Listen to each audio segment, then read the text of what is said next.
Takže ahojte ľudia môjho dnešného nového videa. Dneska si povieme japonskú legendu o tzv. Kuchisake One. Je to žena, ktorá mala ústa rozrezané od jedného ucha k druhému uchu a rozprávajú sa o nej tri typy príbehu. Prvý typ je, že mala veľmi agresívneho manžela, ktorý jej túto vec spôsobil. Ďalší typ je, že sa po chirurgickom zákroku zbláznila. A tretí typ sa rozpráva, ako keby mala tri sestry.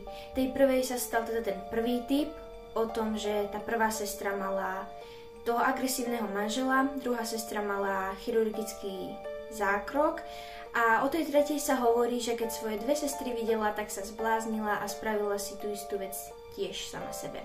Rozšírilo sa to po celom Japonsku a rozrušilo to rodičov, detí aj policajtov.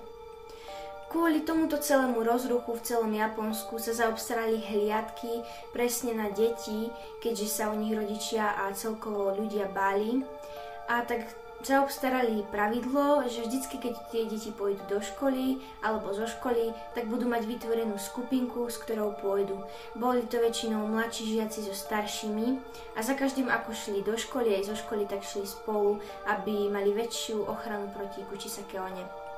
V prípade, že niekto prišiel do styku s Kuchisake Onou, čo boli teda najčastejšie deti, stalo sa to, že dala si dole svoje rúško, ktoré nosila preto, aby zakryla túto škaredú ranu a spýtala sa toho dieťaťa alebo toho človeka, či je krásna.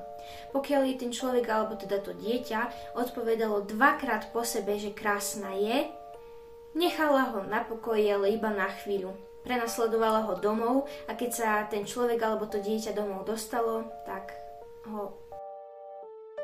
A potom je ešte druhý prípad, kedy bohužiaľ ten človek alebo to dieťa odpovedalo, že pekná není, alebo začalo okamžite kričať, bolo v mieste.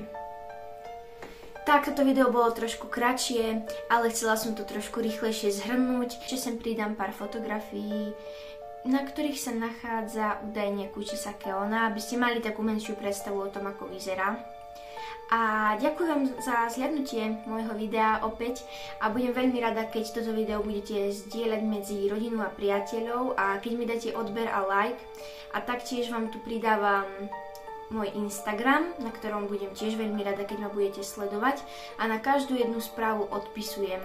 Vás chcem ešte oboznámiť o mojom pláne, ktorý som si vytvorila a ten bude taký, že každý týždeň, pravdepodobne v nedeľu vyjde nové video. Ešte to neviem na 100%, ale určite sledujte môj Instagram, kde budú bližšie informácie o tom, ako často svoje videá budem vydávať.